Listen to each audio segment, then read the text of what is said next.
Ces derniers jours, la France a été accusée sur les réseaux sociaux de dicter la politique militaire du Niger, un de ses partenaires majeurs dans la guerre au Sahel. Vérification.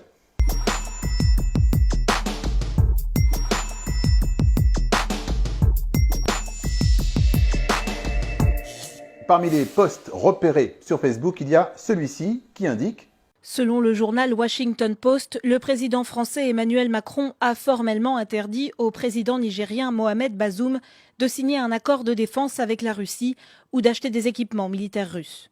Plusieurs éléments à vérifier. D'abord, pour se donner du crédit, ce message dit prendre sa source au Washington Post, un journal états-unien de référence. Dans un courriel, le journal que nous avons contacté a démenti être l'auteur d'une telle publication.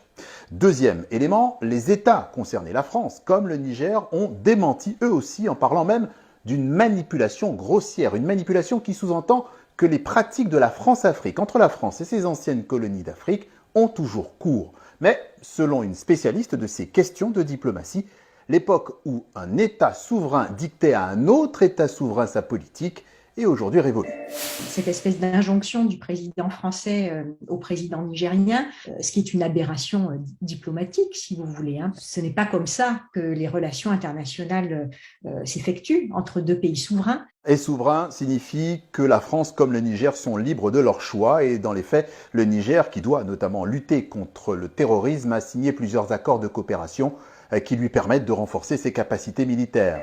Le Niger a signé donc 10 accords de coopération militaire avec la France depuis son indépendance. Le Niger a d'autres accords de coopération avec d'autres pays européens, Portugal, Italie, Danemark, mais aussi avec la Chine, aussi avec la Russie. Au plus fort de la menace terroriste, le ministre nigérien des Affaires étrangères, Kalla Ankouraou, s'était rendu à Moscou sous le président Issoufou en 2020 et il avait à l'époque dit que le Niger était candidat à l'acquisition notamment des MiG.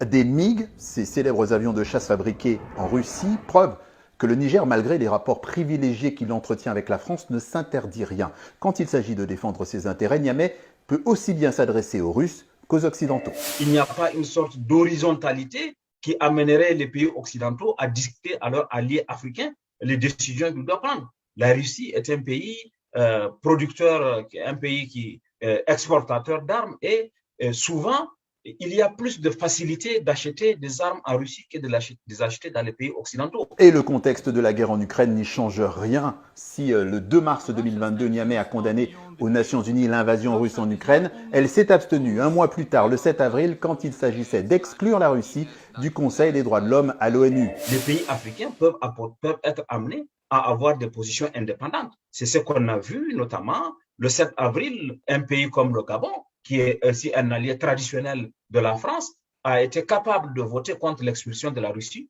du Conseil des droits de l'homme des Nations Unies. Preuve supplémentaire et concrète de la souveraineté de ces pays africains issus de l'espace francophone. Au sein des instances internationales, ils ne sont plus alignés sur les positions de la France, et cela depuis de nombreuses années déjà.